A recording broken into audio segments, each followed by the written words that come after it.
Elevated temperatures are microbicidal, so they kill the microbes.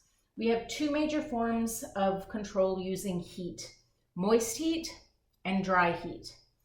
Moist heat, as the title says, involves heat plus moisture. So we're either talking about water being involved or we're talking about steam.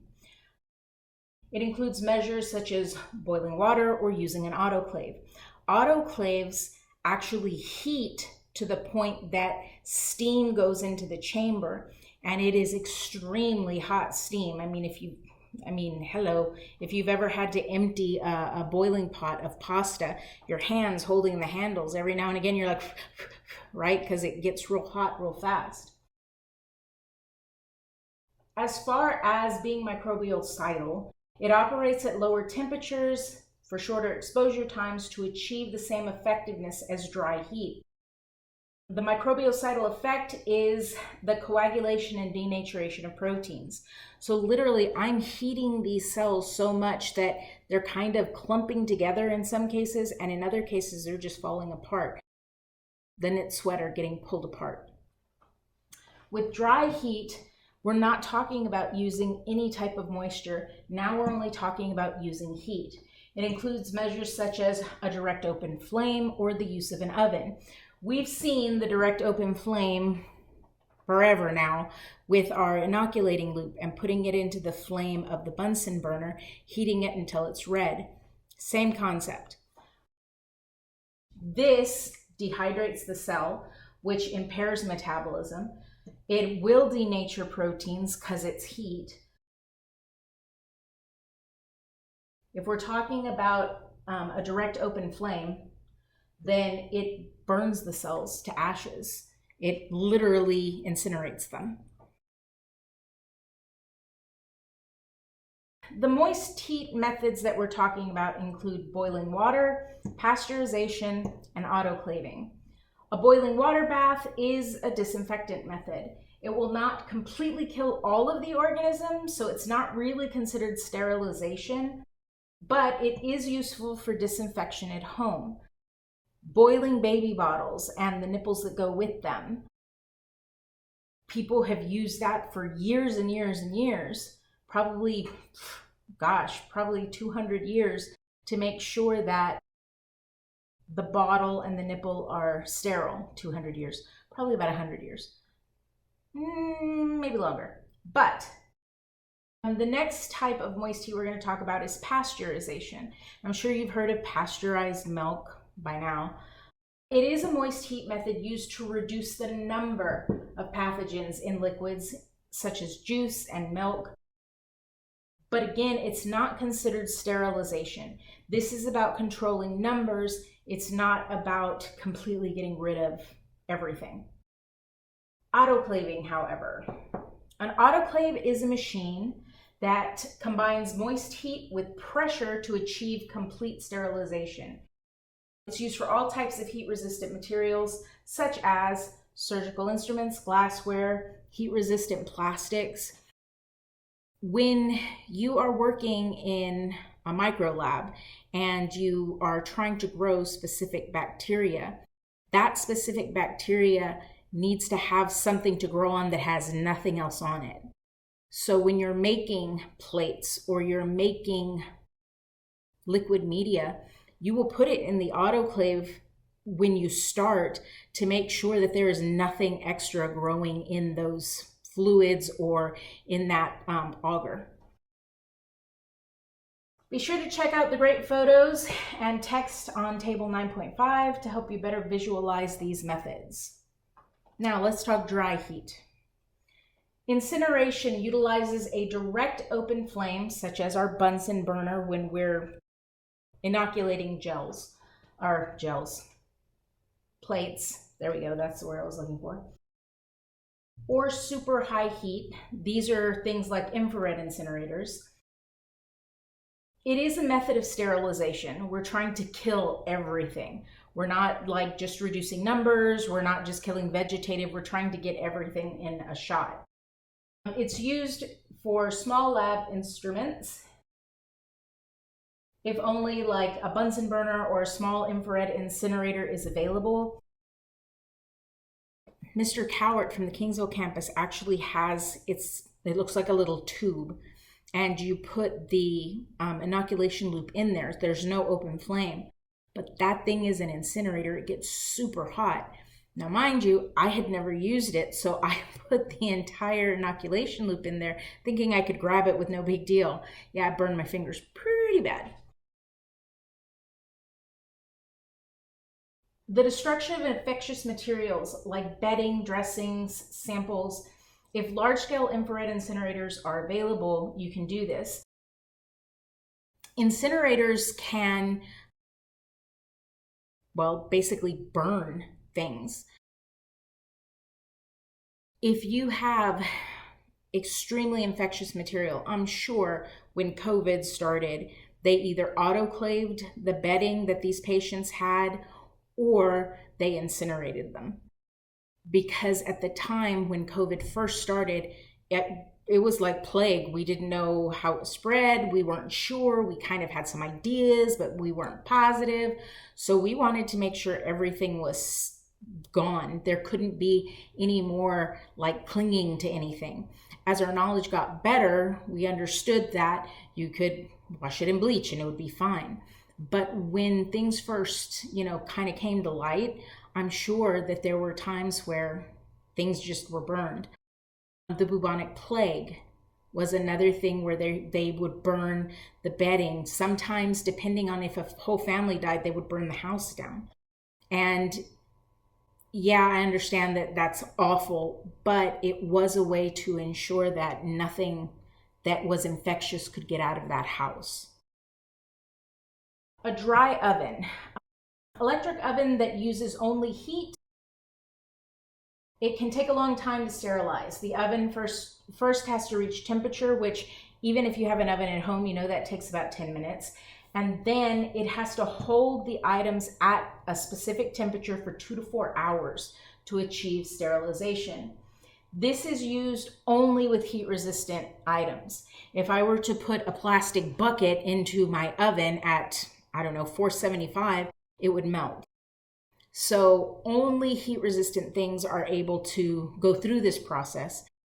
And I guess the caveat or the catch with this is it takes a very long time. 2 to 4 hours when an autoclave takes maybe about an hour and 10 minutes.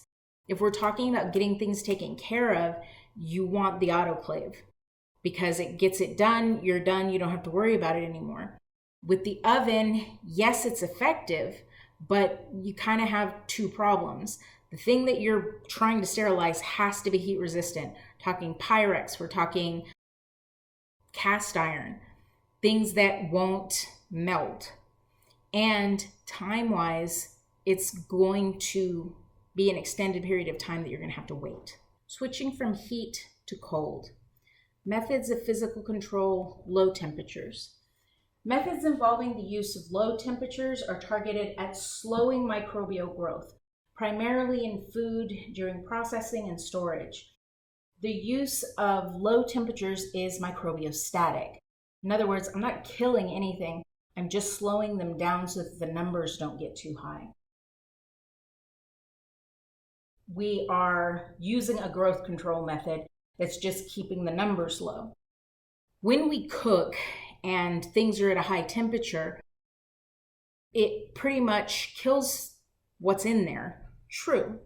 But when you put that in your Tupperware container or your Pyrex container, or you put it on the counter to cool, it's exposed to the air, and there are a lot of things floating in the air.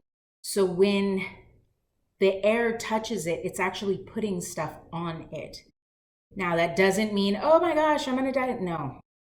But it does mean that you can't leave it out overnight. And one of the reasons that we don't do that is because the number of bacteria could multiply really, really quickly. So what do? We put it in the refrigerator. You put it in the refrigerator, the temperature's so low that the bacteria don't really like it and they don't do well, so they don't multiply. Well, they multiply, but at a really slow rate. Radiation. We're going to talk about two types of radiation here: ionizing radiation and non-ionizing radiation. Ionizing radiation includes gamma rays and X-rays. This is a highly effective sterilization method.